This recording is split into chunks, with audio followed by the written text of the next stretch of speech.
everyone, welcome back to another episode of Dead Rabbit Radio Classics, where we listen to a classic episode with a new intro.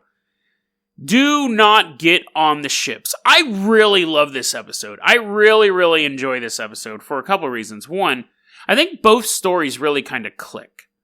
The Staff of Moses story, I think, is a really interesting story. That's what we start the episode out with.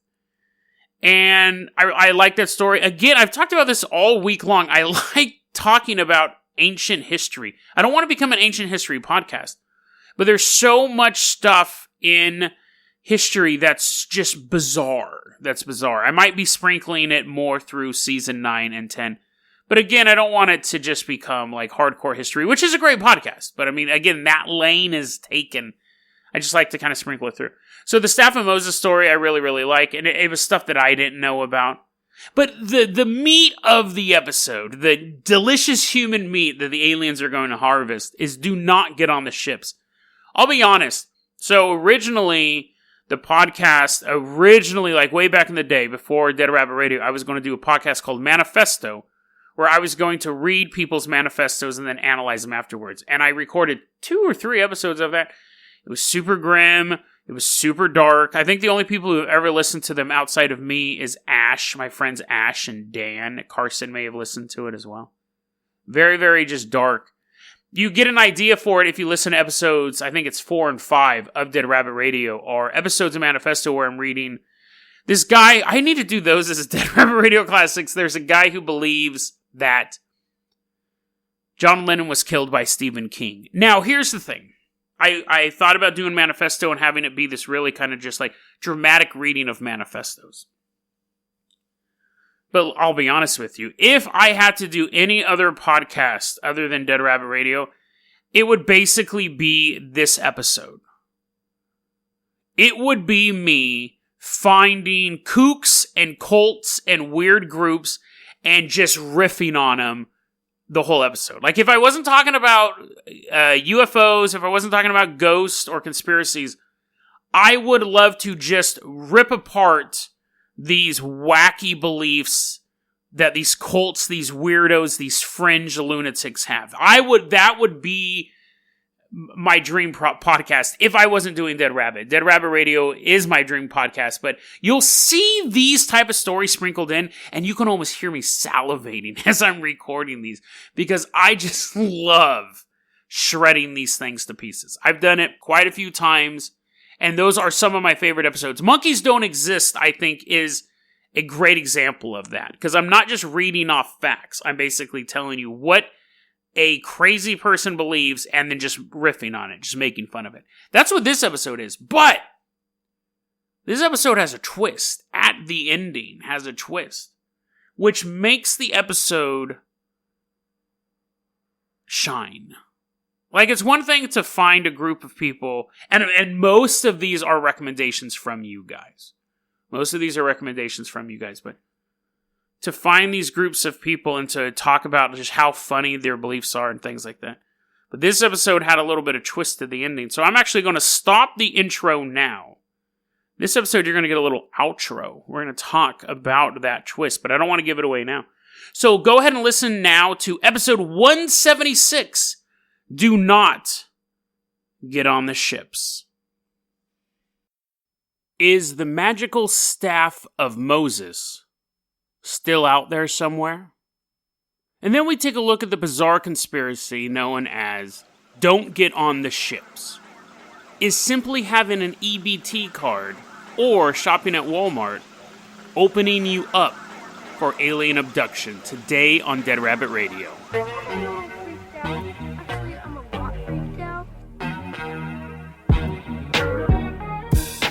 Hey everyone, welcome back to another episode of Dead Rabbit Radio. I'm your host, Jason Carpenter. I'm having a great day. I hope you're having a great day too. The snow has brought the war to me. Yesterday, another snowstorm hit Hood River. It actually killed the power, shut the power off. I prefer the term killed the power. That's what snow does. It kills things. So that sucked. I had no heater. Then I had to go to work, and when I came home, the electricity was back on, but the hot water is not. And I have to take a shower. So we'll figure that out, but that's my problem, not yours, but I appreciate your sympathy. We're gonna go ahead and move on to our first story, though. Now, our first story, quite a few episodes back, I don't remember exactly which one, I was talking about the Staff of Moses, and I go, I wonder whatever happened to that thing. And YouTube user Alex F reached out to me and says, oh, it's actually kind of well known where it's at. But let's take a quick look here. Now, what the Staff of Moses is, I had to do a bunch of research on this.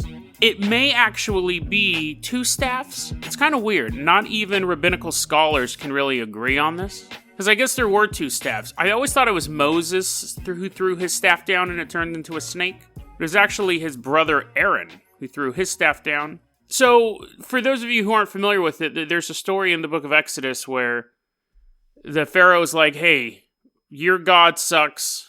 I'm the king of magic. I got all these magicians over here. They have all sorts of powers. And he commanded his magicians to sorcerers to throw their staffs down, and they turned into snakes. And then Aaron goes, whatever, dude. Throws his staff down, turns into a larger snake, eats the other snakes, turns back into a staff. And I was like, what? So magic is real. Magic actually exists, and people are like, no.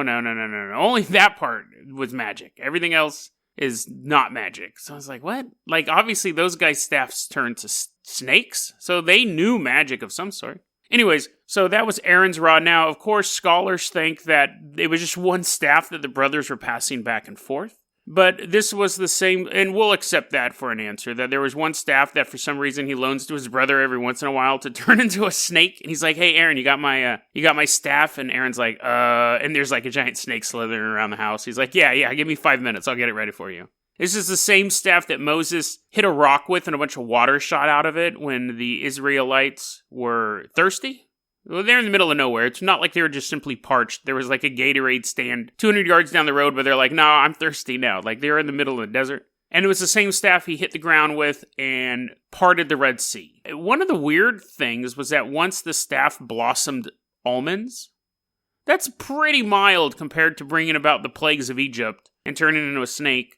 And it's interesting because then there's like this retcon to it. None of this stuff is in the Bible, but there's been this retcon to it that the staff was actually created on the sixth day of creation. It wasn't mentioned, but God created this staff when he was creating the world. That's how powerful it is. He went out of his way to form this staff, and at one point the staff was stuck into the ground, and only someone worthy to lead the Israelites would be able to remove the staff from the ground, i.e. the sword and the stone. So it's interesting how these legends just continue to spread. I'm sure at some point in world history something was stuck somewhere, and they go, whoever's strong enough to do that can lead. And there is a very common corollary to that. If you can open a tight jar in a house, you are officially the man of the house, even if you're a woman.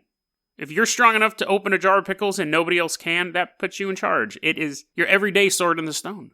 Now, of course, some people say that the staff was just a normal staff. And other people say that the staff itself was magical. The people who say it was normal said it's just a normal staff. God gave it power. And other people say, no, the staff itself has some sort of mystical quality to it. But what's interesting is we don't really know what happened to the staff after that. There's basically the story ends where when the first temple is destroyed in Israel, the staff was lost under the rubble of the temple. So that's way, way back in time. Other people say that it was locked in the Ark of the Covenant, and the Ark of the Covenant is another holy relic from the Bible. It's actually like a super weapon. You open it up and all your bad guys die, kind of like Raiders of the Lost Ark. Apparently that is rumored to be in Ethiopia right now. It got smuggled out of Israel all the way to Ethiopia where it's at, St. Mary of Zion Cathedral, off in this little island. But other people say, and this is kind of where it's registered at, is there is a museum, and this is what Alex F. said, there's a museum in Turkey called Topkapi Palace, and they say that they have the Staff of Moses. Hey, you can visit, you can go look at it. They don't let you handle it because they're afraid it's going to slither away, but they do. You can look at the staff, supposed Staff of Moses. They also have the sword of King David. That'd be pretty dope. I'd wield that. I'd be chasing security guards around with that. They have the pot of Abraham, which I'm assuming is a metal pot and not some dank weed. And then they have a footprint of Muhammad and his tooth that he lost in a battle, all at Topkapi Palace. Now, here's the thing. The tooth and the footprint and the pot and the sword are probably there. But stuff like the Ark of the Covenant and the Staff of Moses, if these things have any power whatsoever, because also the Staff of Moses, I forgot to mention earlier, there was this massive battle going on. If Moses was holding the staff high, the Israelites would win the battle, and he says, oh, my arm's kind of cramping up, and he'd start to lower it, the tides would turn, they'd start losing the battle. So eventually a bunch of his homies had to help hold his arm up the whole battle so the Israelites would win. So it's had some combat-based modifiers as well. If these artifacts are still around, they're not in Turkey or Ethiopia. I could almost guarantee that. There may be copies of them in those places. But any government worth their salt, if these things actually had any sort of power whatsoever, even if it was just symbolic power, any government worth their salt would have those in their possession. And especially something that was created on the 6th day of creation that can do everything from blossom almonds to turn the tide of battle, that's in a U.S. warehouse somewhere. Wouldn't that be interesting if it turned out, here's my conspiracy theory that I just made up. Every U.S. general in World War II carried a little sliver of the staff in his pocket. He got a splinter in his finger, and they're like, okay, General MacArthur, once you go do this military battle, just hold your hand up. Everyone will think you're just waving at the troops, but you're holding up a splinter of the staff of Moses in your finger. And then they all die of internal snake bites. They're like, oh, I should have thought about that other part of the story. If these objects are real, I think the U.S. government has them locked away somewhere, and there's facsimiles in these other locations. And if they are super weapons, as has been purported, we definitely have them. And they're probably not locked away somewhere. They've probably been used. There's a little conspiracy theory for you. That would be interesting to find battles that I've always thought, there's always these weird coincidences when you read about old-timey battles, and you're like, if it hadn't been for this factor, or because it was raining that day, or something like that, the U.S. won that battle. Maybe they're using some divine superweapon or some divine tool. Who knows? Or maybe it's just fate and luck and good strategic planning. So thanks, Alex, for reaching out and letting me know where that artifact supposedly is, but I doubt it's there. Okay, so let's go ahead and move on to our next story. Now, our next story is a fascinating look at a website that gives us a very clear command. A very, very clear command. Do not get on the ships. Now, this website is written by a couple, this man and this woman, and they talk about they've been researching this for years and years and years and years. So I want you to imagine two people in a cluttered apartment, not far from mine, but mine is cluttered with happy things, like movies and clothes and toys that I've got collected over the years. Not like a big toy collector, but, just like little knickknack. I think I have a Ninja Turtle from each line, just one. It's a happy clutter. This website's coming from a clutter of cigarette butts and discarded Mountain Dew cans everywhere, detritus surrounding the place. When you come to visit these people's houses, this is actually probably bordering on slander, so I'll stop talking about how trashy their apartment is.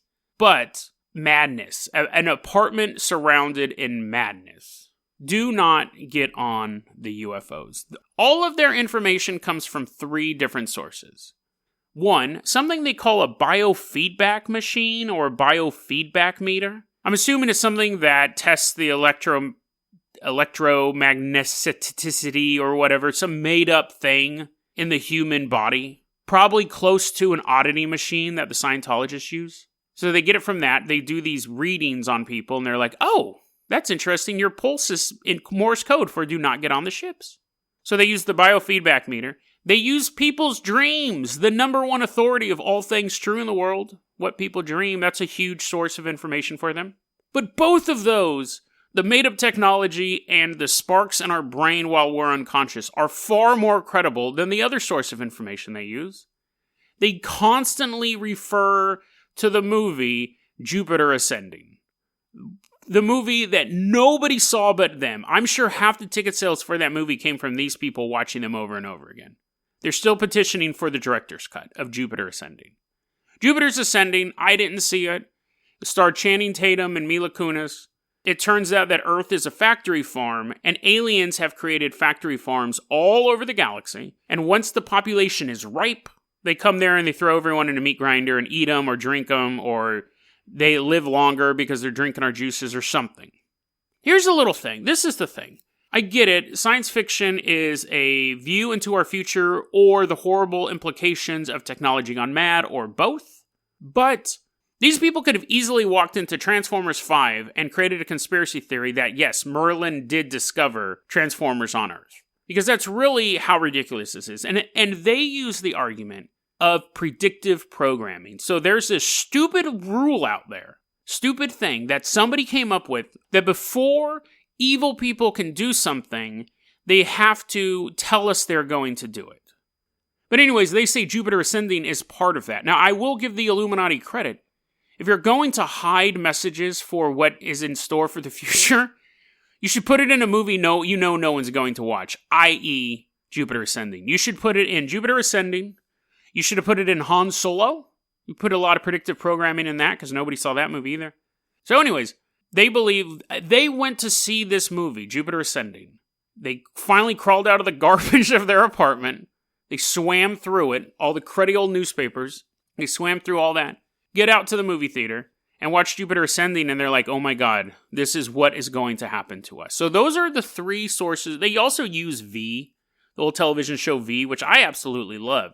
But they use that as well, but most of the stuff they keep referring back to, they're like, just like in Jupiter ascending. This part of our story is just like the movie Jupiter ascending. And again, that if they said the future is going to be a bunch of racetracks, i.e. Speed Racer, people would know that they are just full of nonsense. But nobody saw Jupiter ascending, so they can't really debate whether or not these guys are accurate. So this is their idea. There are good aliens, and there are bad aliens. That's pretty normal in UFO lore. The bad aliens are going to show up in their spaceships. And they're going to say, do you want to come on our ship? And if you say yes, they eat you. The good aliens will not ask you. And this is what they say the difference is. The evil aliens, part of their law, part of their rules, again, they have rules for some reason, they have to ask you. They have to trick you into coming onto their ship. And then at that time, you're basically filled with fear. You finally see the horrible things that are going to happen to you. The torture. They let you know they're going to eat you. They're going to eat you slowly. And that makes you produce this chemical called adrenochrome in your blood, which apparently makes your blood not only incredibly tasty, but also helps the aliens live longer. They got that from Jupiter ascending, the live longer part. They stay young longer. The good aliens won't do that. They won't ask you. They won't trick you. They'll simply take you. This is a quote they keep using. Yes, there are good extraterrestrials out there, but if they decide to rescue you, they do not need your permission to do so. Which on Earth we call kidnapping, but good extraterrestrials will transport you aboard as quickly as a ship's crew would rescue a drowning man. What's bizarre is that last sentence about the drowning man, they use over and over and over and over in this article. It's kind of weird. It's almost like some sort of, to me, I was like, this article sounds like a conspiracy. That sounds like a trigger word. Sounds like a trigger phrase, because they kept using that same phrase over and over again. They will rescue you like a ship will rescue a drowning man, in the sense that if you're drowning, a ship doesn't come up alongside you and go, do you want help? Do you want us to help you? Yes, yes. They just rescue you. They throw you out a life preserver. They throw you out a lifesaver. Climb on it. They don't ask and get your permission. They just help you. So that's how they differentiate the two. The evil aliens will show up and say, would you like to come on our ship? Be like, yeah, I've always wanted to meet an alien. You get on the little walkway. Door shuts behind you. It's darker than you thought it would be. The lights are dim. You start to see aliens crawl out of the corner. Oh no! So that's how they differentiate the two. Interesting idea.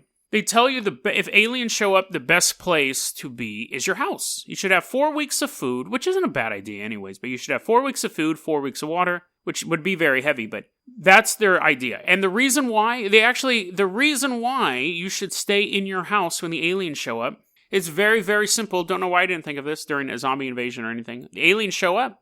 A man's home is his castle. Bam. That's all you need to know.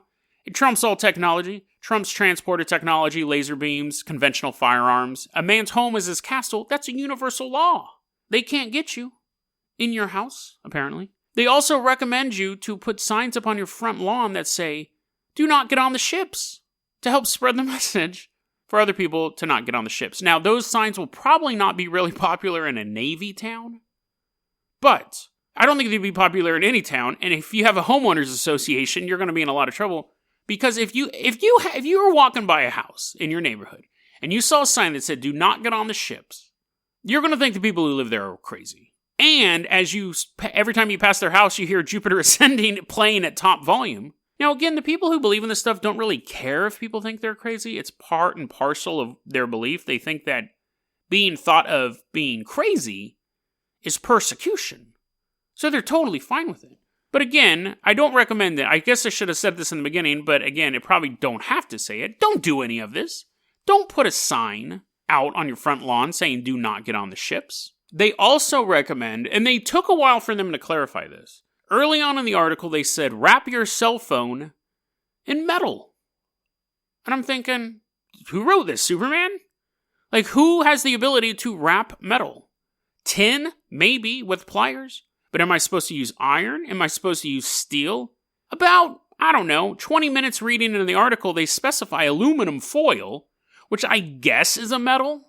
But you might want to have said that earlier before people went out to Home Depot and got a giant metal crunching machine to wrap their cell phone in. It would actually be easier than wrapping your cell phone in metal to just throw your cell phone away. But they say wrap your cell phone in aluminum foil, and then about, 5-10 minutes after reading that, they started calling it metal again. So guys, come on. You gotta be specific. Our lives are at stake. They say that this was probably my favorite part. This was a revelation to me. I don't know if you knew this, but this was a heading. This was like a specific part of their article. And trust me, dude, it took me like an hour to read this whole thing. It's massive, but this was a specific part of their article headlined, "Aliens use carpet and wooden desks just like judges do." So forget all the idea of the stainless steel spaceship. Forget the idea of hover chairs or giant vials of water that they float around in. Nope. They use carpet and wooden desks just like you can go and buy at any retail store. They use them. This comes from a whistleblower named Bill Schonobelin. Comes from this guy, credible name. In the 1970s, he was all of this at the same time. They're very specific. Bill was all of these things at the same time. He was a high-ranking Freemason. Okay. A witch, a satanic priest. That's kind of doubling up. That's like when you split your classes on D&D and you want to go as like a rogue and a bard. You're never great at any one of them, but you're kind of good at both of them. I don't know why he would be both a satanic priest and a witch. You got to specify your class if you really want to rank up in your levels and get to the good stuff. High-ranking Freemason, a witch, a satanic priest, and a Catholic priest all at the same time. I have 3 jobs and do the podcast, and I'm busy, and I don't deal with aliens or witchcraft, so I can't imagine how busy this guy was. But all at the same time, he was all 4 of those. And so Bill ends up getting abducted by 4 aliens. 4 aliens. He's abducted by this was in the 1970s, by the way. So he was abducted, and when he goes to their spaceship, he sees 4 aliens in a carpeted room behind a desk. Now I'm going to assume that he was quote-unquote abducted on Halloween, and he was just taken to the Freemason Lodge. But apparently he was abducted into a spaceship that has carpeting, I'm assuming shag, it was the 70s, and a wooden desk. And here who was sitting behind the desk? A gray alien. A Nordic, which are the tall, blonde-haired, blue-eyed, white aliens, which these guys say are evil. Generally, they're considered good aliens that fight the Greys, but in this world, they're evil. A gray, a Nordic.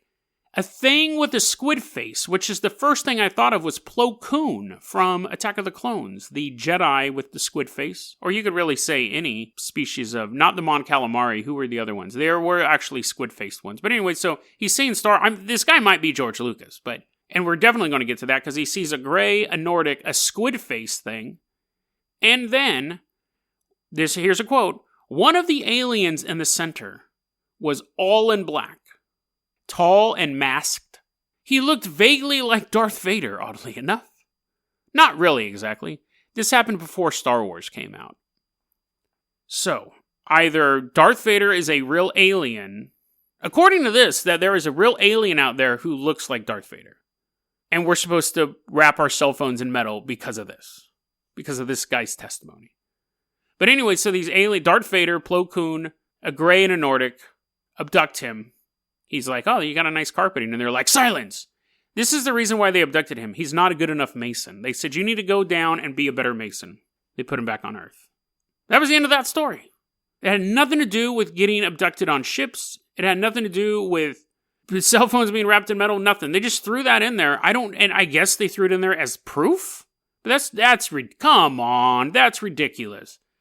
Carpet and desks and Darth Vader all telling someone to be a better Mason and then dropping them off. That's ridiculous. That is a total waste of technology. If their bosses ever found out they used that beam up technology for something that stupid, I guarantee they're getting fired. Then they have the heading. Yeah, but you didn't know this. We also find out that aliens act like lawyers, not robots. They don't act like they're aliens. They don't act like Darth Vader. So apparently at Roswell, I love this quote. Before they tell this story, this is the quote the website says. The other story is harder to verify, but we find no reason to not believe it. At Roswell, when the ship crashed, okay, there's some aliens who showed up to be like, hey man, sorry our ship crashed, but we need our stuff back. One of the aliens who walked in, Grey alien, had a suitcase handcuffed to his wrist. A briefcase that a normal human would carry around. Now, you know how thin a Grey's wrists are? It would have to be baby handcuffs. It would have to be tiny little baby handcuffs. It would be the size of a bagel bite handcuff. After that nugget, that the alien walks in with a briefcase handcuffed to his wrist, quote, that is, he was acting as a regular lawyer. When's the first time you've seen a lawyer with a briefcase handcuffed to him? Outside of Jupiter Ascending. Outside of a movie where a guy's carrying around nuclear codes. I've never seen a lawyer, even in television, having a briefcase handcuffed to him. But apparently that's how regular lawyers work in this world.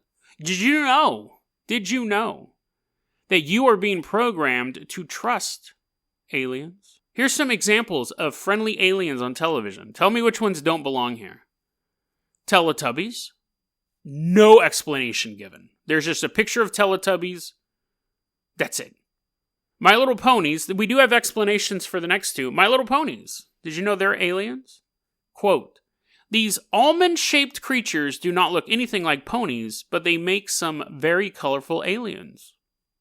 I think they left a key word out there. Now, I'm not sitting here, I just don't want to crap all over these guys because they can't copy edit their manifesto that's supposedly supposed to save your life and your soul from eternal torment, but these almond-eyed shaped creatures, they don't look anything like almonds. They look more like ponies than they look like almonds. But anyways, they're aliens. They're getting people to believe in aliens. Dora the Explorer is an alien. Did you know that? Dora. Little Dora. Because her giant eyes and almost non-existent nose and, quote, a monkey friend who was about the right size for a gray alien. Gray aliens are like 3 or 4 feet tall. Dora's 3 or 4 feet tall. I don't get... we're bordering on Han's territory. Because they're just looking at pictures of stuff. And what's weird is they then choose... This is the last example of aliens that are friendly to us. Barney the Reptilian. No, there's just a picture of him. And it says Barney the Reptilian. No telling me why. And no one watches that show anymore either. It's so funny. Nobody watches that show. But let's get into the real stuff. Now, they believe that simply by... so the aliens have to ask you to board on their ship. You have all this predictive programming on. Jupiter Ascending was the #1 film 12 months in a row. Everyone in America, everyone in the world saw it at least 5 times. Everyone watches My Little Ponies, Friendship is Magic. Everyone's a huge Dora the Explorer fan. We can't get away. We love this stuff so much. All of our lawyers have handcuffs attached to their briefcases. It is a truly wonderful world that the alien overlords have created for us. But they do have to ask for our permission to come onto the ship. Now, there is a caveat to that. If you have an EBT card, which is a food card, which is basically food stamps in America, if you have an EBT card, you've actually signed away your rights to say, no, I don't want to get on the ship. If you have an EBT card, it's too late. You get food stamps from the government, actually in the fine print, you are now selling your soul to the aliens. Maybe. Because even these guys say, we don't know if that's true. Like, it might be true. Then why are you even saying it? Why are you even throwing it out there? Saying, it might be in the fine print. I don't know. A lot of stuff might be in a lot of fine print. I may go to get my car serviced at Jiffy Lube and I don't look at the little alien clause at the bottom saying, by authorizing us to do these repairs, you will get on the ships. I'm like, what? What's this about? And they're like, just sign it. You have EBT? Yeah, well, you already signed it. It's fine. I mean, like, you should know. This is life or death, guys. You should know whether or not me having food stamps will make me get abducted by aliens. But now we get into the dreams. And this is an interesting place to end this at. Because I got a humdinger for you. If you guys are just like, hey, he's reading off a crazy website, this is kind of wacky. The story gets weird in the end. It's really weird. There's dreams of people going to Walmart. A lot of dreams about Walmart, oddly enough. Dreams about people going to Walmart and not coming out. These are dreams that people have submitted to them. Dreams of people going into Walmart and never coming out. Long lines outside of Walmart. There's troops surrounding it. You're in like a huge queue. Not like the letter Q, but a line. And you go in to get your rations for the day and you don't come out. Another person had a dream that people would go into Walmart. This guy was dreaming he was standing outside of Walmart, and every time someone went into Walmart, two guys as big as sumo wrestlers grabbed him and carried him away. I think that's just your average day at Walmart, honestly. But apparently that means something. But they have a lot of dreams about military control of these places, of these Walmarts. They're big stations, basically. Dreams of a fake rapture, which is the Christian theory that before the end times comes, the believers, the followers of Christ, are going to be raptured. They're going to be lifted up into the sky and escape all the hell that's going to happen to everybody else. So there's been a lot of dreams of these alien ships coming down and saying, we are here on behalf of God. We're going to take you off of the planet before the tribulation, and you'll be safe. And people getting on the ships and then being eaten. That's been a dream that's been shared with these people. So, what have we learned? Don't watch Jupiter Ascending because it's going to drive you insane or just waste 2 hours of your life. Wrap your cell phone in metal, preferably steel or iron, but if you can't get that, aluminum foil works as well. Put a sign out on your front yard saying do not get on the ships. Most importantly, do not get on the ships at all. Don't take a tour of them. Don't be tricked into them. Don't follow apples like you're really hungry one day and you see a bunch of apples leading out your front door all the way into a waiting UFO. Don't do that either. Do not get on the ships. And after a while, the ships will leave because, again, they have to trick you. And then you'll be left on a planet that has all the idiots. They're all gone because they got fooled by the ships. So, Jason, you found a crazy website. A lot of craziness in the world, and you found one. So why did you profile this one, other than you just wanted to take the piss out of these guys and talk about how dirty their apartment was? Probably about 5 years ago now.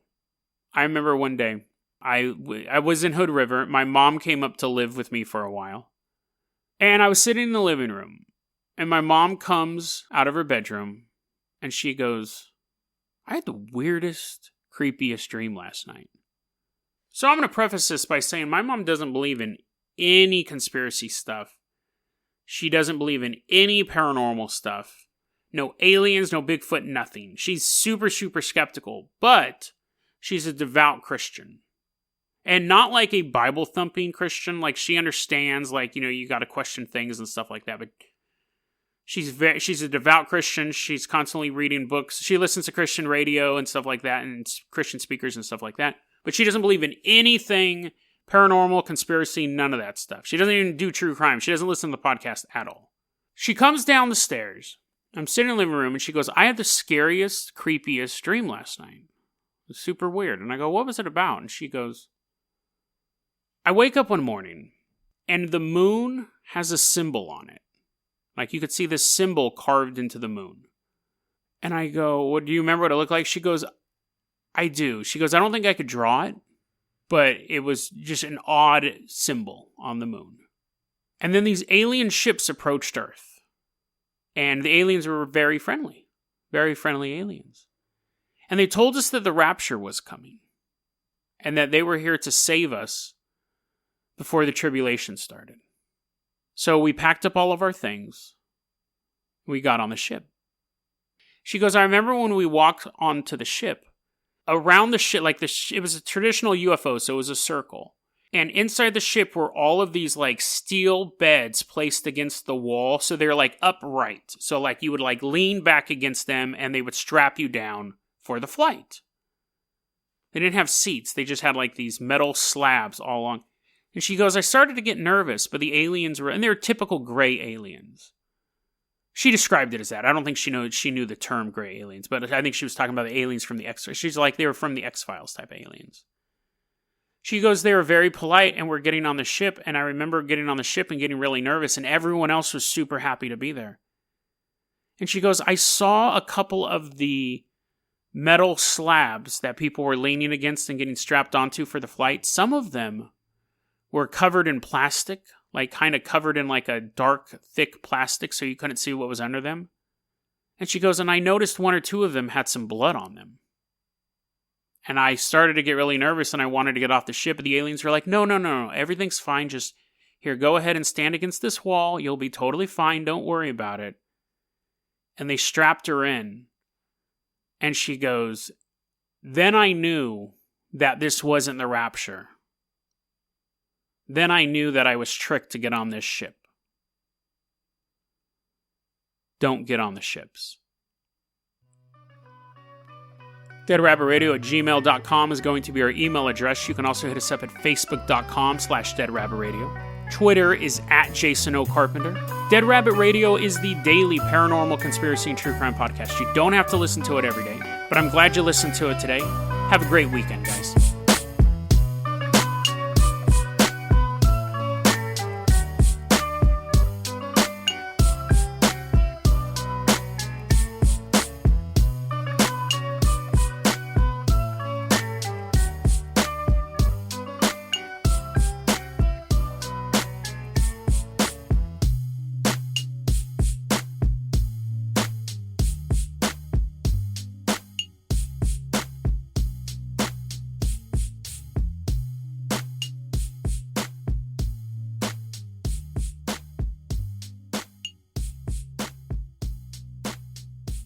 Okay, so here's the outro. You've heard the episode now, assuming you've stuck around.